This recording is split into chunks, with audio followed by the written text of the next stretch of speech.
Enjoy early access to ad-free episodes each week when you subscribe to Wedding Planning Podcast Premium in Apple Podcasts. Enjoy the show. Why, hello there, and welcome to this week's episode of the Wedding Planning Podcast. Thank you, as always, for tuning in for a few minutes to talk about all things wedding. It's a huge honor to be a part of your engagement, and I hope that all of your planning is going as smooth as possible.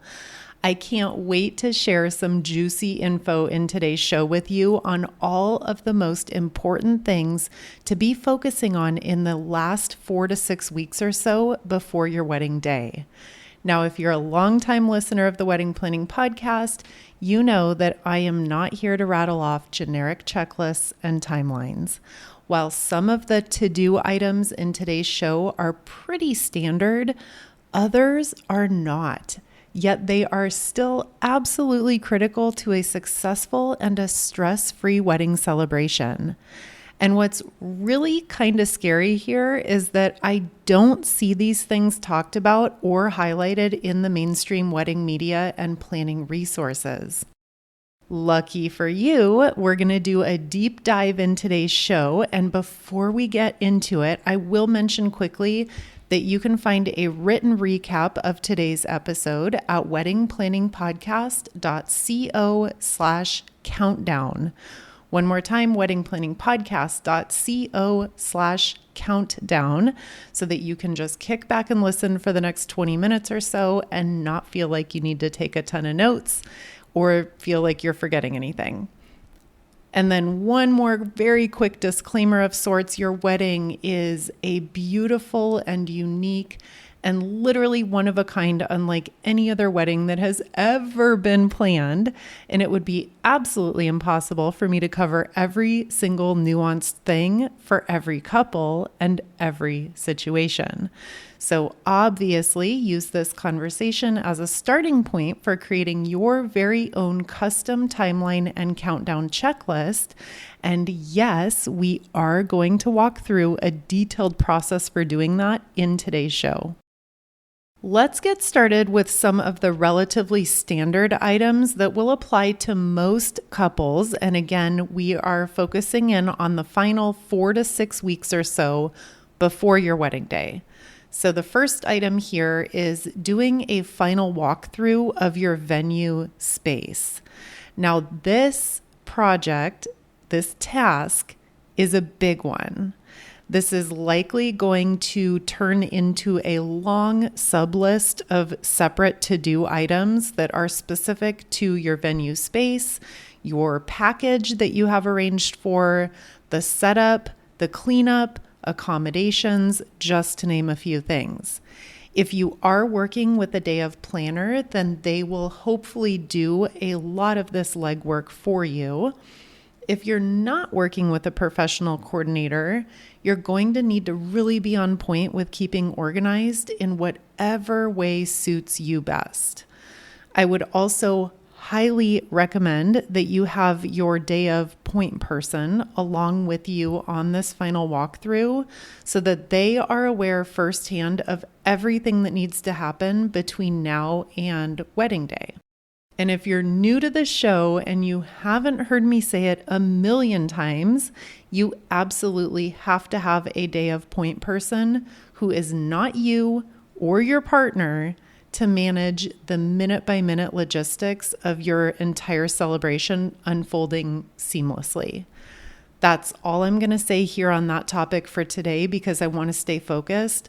But for lots more key information on designating a day of point person, you can scroll back our past episodes and look for shows on hiring a wedding planner for a ton more information on that.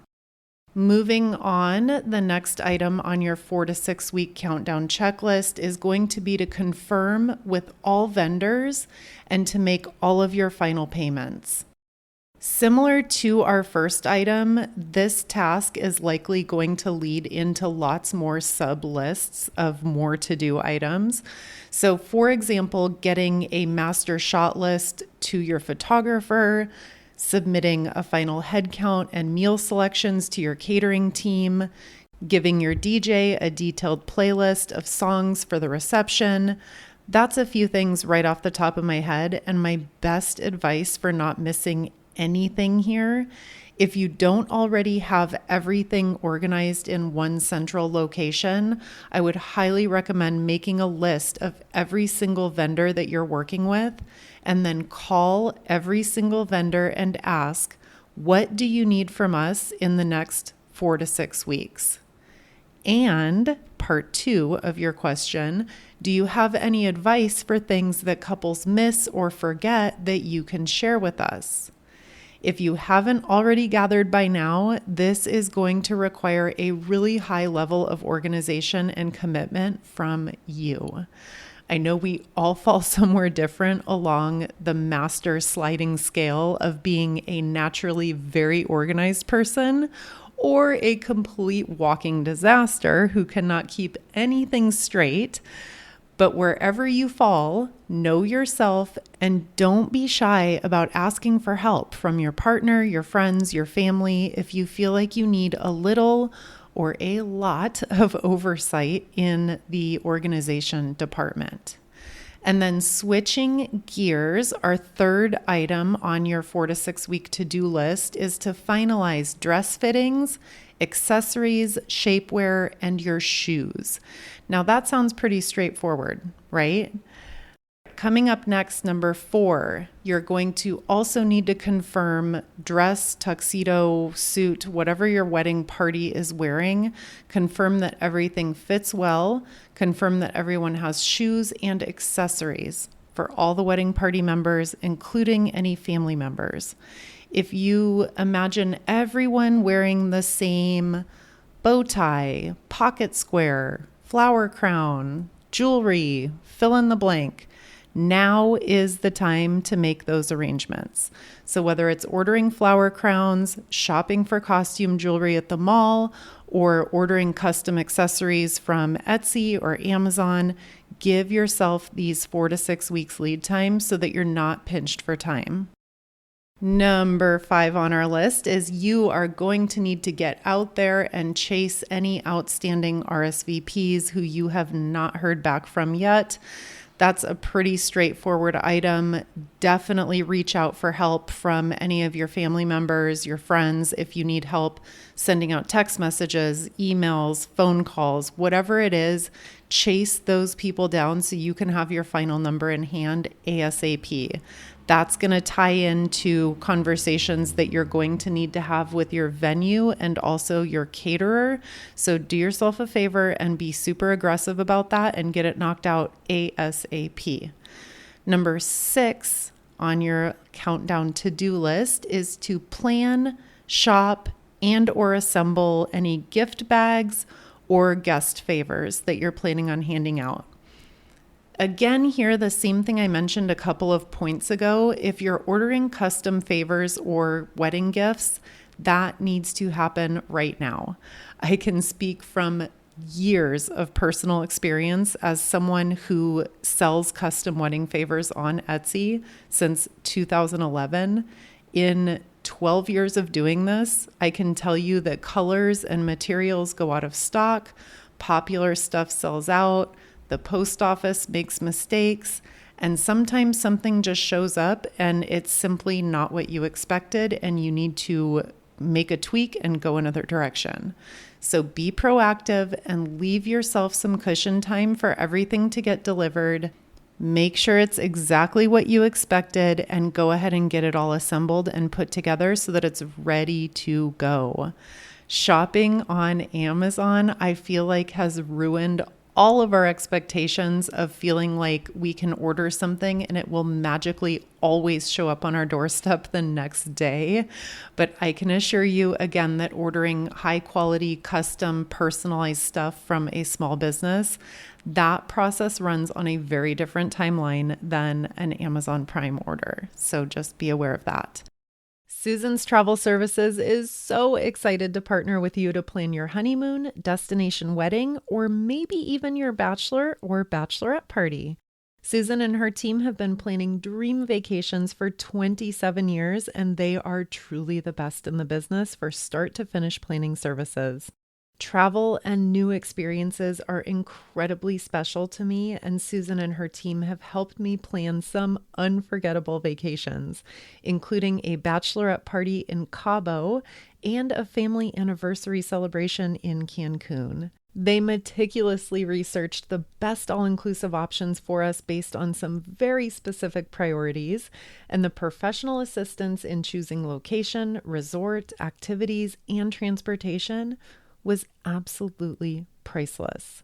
From all-inclusive resorts in Mexico and the Caribbean, overwater bungalows in the Maldives, or that African safari that you've always dreamed of, save yourself hours of research and guesswork and let Susan and her team find you the best options for a once-in-a-lifetime vacation. Reach out to Susan and her team today by emailing info@susanstravelservices.com. And be sure to let her know that I sent you and get $50 off your final booking or $200 off your destination wedding. Her email one more time is info@susanstravelservices.com.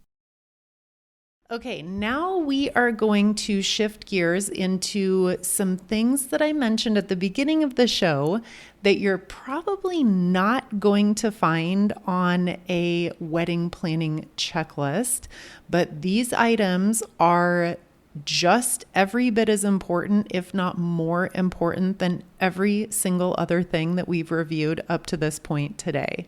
So these 4 mantras or themes can be your absolute lifesaver, and these things can literally mean the difference between a stress-filled, hectic wedding weekend and a flawlessly executed wedding weekend. So this is very important stuff. Let's get started here with the importance of doing multiple mental walkthroughs of your entire wedding celebration from start to finish.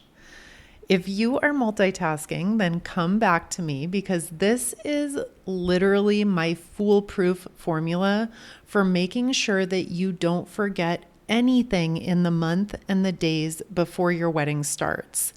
And the way you do it is so simple. You are simply going to carve out the time to do a mental walkthrough of your entire celebration. And this starts with any pre-parties, and then we walk step by step through every single party, event, wedding morning, wedding day, wedding evening, day after brunch, etc., every single thing from start to finish. And as you do this, you might want to break it up into chunks. If you're doing a long wedding weekend, maybe you take one day at a time. As you do this, ideally with your partner or at least one other person who's really closely helping you plan, you're going to take note of all the areas where you have any outstanding questions or unresolved logistics. And then you're going to circle back to those things, again, ideally with your partner and or someone else who's helping you. And you're going to make sub lists, if necessary, of every single action item that needs to happen between now and then to make that thing go off without a hitch. I talk with so many couples who get really overwhelmed by this, and I want to encourage you to keep it as simple as possible, because when we get in our heads and start to overcomplicate things, that's when we get frustrated and stressed out. It truly is as simple as having the discipline to sit down and walk through every single step and take notes on it. That's all it is. The 6 items that we opened today's show with are a great starting point. But as I mentioned earlier, your unique wedding celebration is going to come along with a very unique set of planning considerations that may or may not be found on a countdown checklist that your wedding planner gives you or that you find online. Very closely related to doing these mental walkthroughs is be proactive. This is so important. So being proactive, another way of saying it is you're asking yourselves a question that can prevent a lot of future headaches. So what could you avoid in the future if you took the time to sit down and talk about it or manage it or delegate right now. Okay, let me say that one more time. What potential problems could you avoid in the future if you simply sit down now and talk about it, manage it, delegate it, and figure it out right now?